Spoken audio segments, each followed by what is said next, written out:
मधील कालच्या भाजपच्या मोर्चामध्ये नियमांचं उल्लंघन झालंय।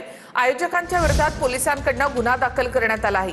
मोर्चाला पोलिसांनी परवानगी दिली, मात्र यावेळी नियमांचं उल्लंघन झालं असं पोलिसांचं म्हणणं आहे। महिला आरक्षण विधेयकावरून काल भाजपनं वरळीतील जांभोरी मैदान ते वरळी डोमपर्यंत मोर्चा काढला होता।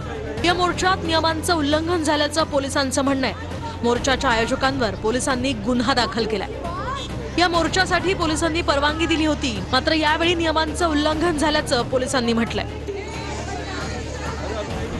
तर गेट आउट असं म्हणत एक महिला गिरीश महाजन यांच्यावर भडकली। मुंबईतील भाजप मोर्चामुळे वाहतूक कोंडी झाली होती आणि त्यामुळे या महिलेचा संताप अनावर झाला होता। यानंतर मंत्री गिरीश महाजन यांनी माफी सुद्धा मागितली।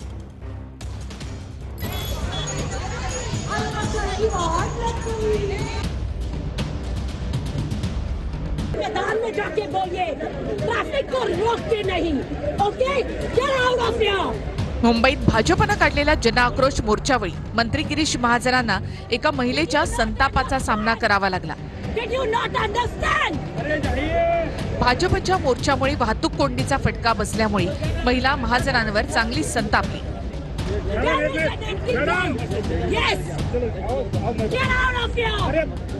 वाहतूक कोंडीमुळे त्रस्त झालेल्या या महिलेनं थेट मंत्री गिरीश महाजन यांना गेट आउट असं म्हणत आवाज चढवला।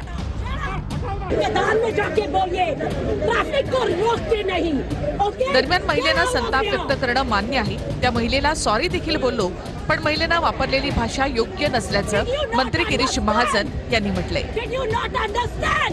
मैदान में जाके बोलिए, ट्रैफिक को रोकते नहीं, okay? Get out of here.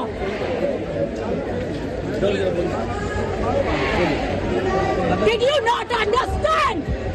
Did you not understand? अरे जाइए।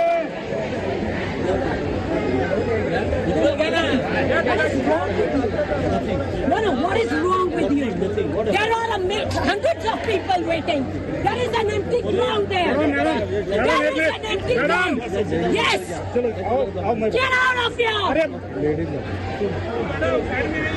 मैं बात करता हूँ। मेरे से कोई बात नहीं करेगा। यहाँ से इस ट्रैफिक को हटाओ। Shut up. हटाओ ना। अशा पद्धतीने तुम्ही तक्रार करू शकल्या असत्या, पोलिसांकडे केली असती। थोडा सौम्य भाषेमध्ये सुद्धा तुम्हाला राग त्या ठिकाणी व्यक्त करता आला असता, पण त्या ज्या भाषेत बोलत होत्या त्यांनी जी बाटली फेकून मारली ते काही फार मला वाटतं संयुक्तिक नव्हतं। लोगों को तकलीफ हुई, उसके लिए मैंने सॉरी भी कहा, उनसे भी कहा। या घटनेचा व्हिडिओ सध्या सोशल मीडियावर प्रचंड व्हायरल होतोय। विरोधकांनी यावरून भाजपवर टीकेची झोड उठवली। हे सत्तेचा जो माज असतो ना, त्या माजाचा हा परिणाम आहे। इकडे महिला आरक्षणाचं सांगत होती, महिलाच त्यांना शिवा घालत होती। महाराष्ट्राच्या इतिहासात या पद्धतीची पहिली घटना आहे की मंत्र्याला इतक्या शिवा खावा लागल्या महिलांच्या। एका मंत्र्यांना जे तथाकथित स्वतःला जेम्स बॉन्ड समजतात, पिस्तूल लावून फिरतात, अशा मंत्र्यांना जर गेट आउट म्हटलं जात असेल तर आता या देशातल्या लोकांनी तुम्हाला सत्तेवरून खाली खेचण्याचा हा निर्धार केलेला आहे आणि महिलांच्या नावावर आपण जे राजकारण करताय ते कृपा करून थांबवा। थोडा ट्रॅफिकचा त्या ठिकाणी प्रश्न तयार झाला, त्यावर काही नागरिकांचा संताप तयार झाला। स्वाभाविक तो संताप आहे, काही व्यक्त केलाय, पुढे खबरदारी घेऊ।